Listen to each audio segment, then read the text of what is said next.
Bonjour. Aujourd'hui, je vous présente un pré fleuri. C'est sur un terrain municipal, entre autres, c'est l'aqueduc qui est là, là. On voit qu'il y a un tuyau là-bas, puis des contrôles électriques, etc., là, avec un panneau, là, comme on voit là, au niveau des valves. Et puis, cet espace-là, ben, plutôt que d'avoir été mis en pelouse, ben, elle a été semée. C'est une expérience qui a été faite par mon fils, entre autres, qui est conseiller municipal à Fortierville. Ça donne que Fortierville. Et puis, il a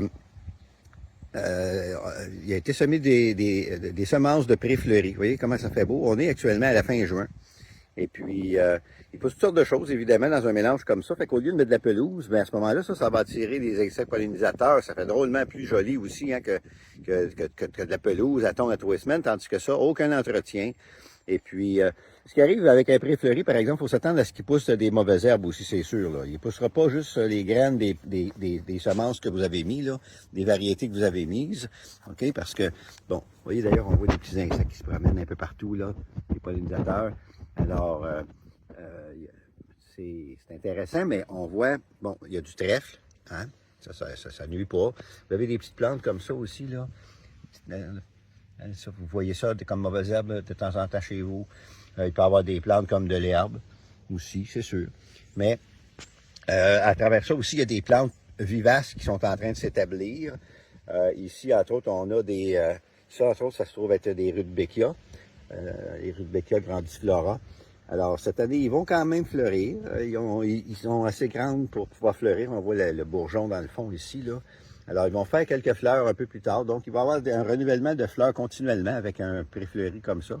Parce que le mélange, il y a des mélanges de plantes annuelles, puis il y en a d'autres de plantes vivaces qui sont en train de s'établir. Ça, c'est la première année de croissance. Ça a été semé l'automne passé.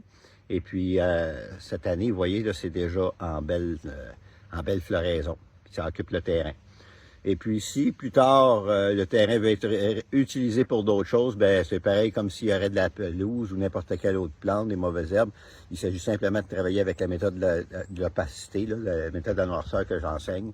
Et puis vous retrouvez votre terrain à nu, plus de plantes, et vous êtes prêt à planter ou à semer ce que vous voulez. Donc, puis c'est ce qui est arrivé ici d'ailleurs. Il y avait plein de mauvaises herbes sur ce terrain-là, et puis alors au lieu de tondre la pelouse puis de payer un employé, il y a eu des toiles opaque d'installer sur le terrain partout.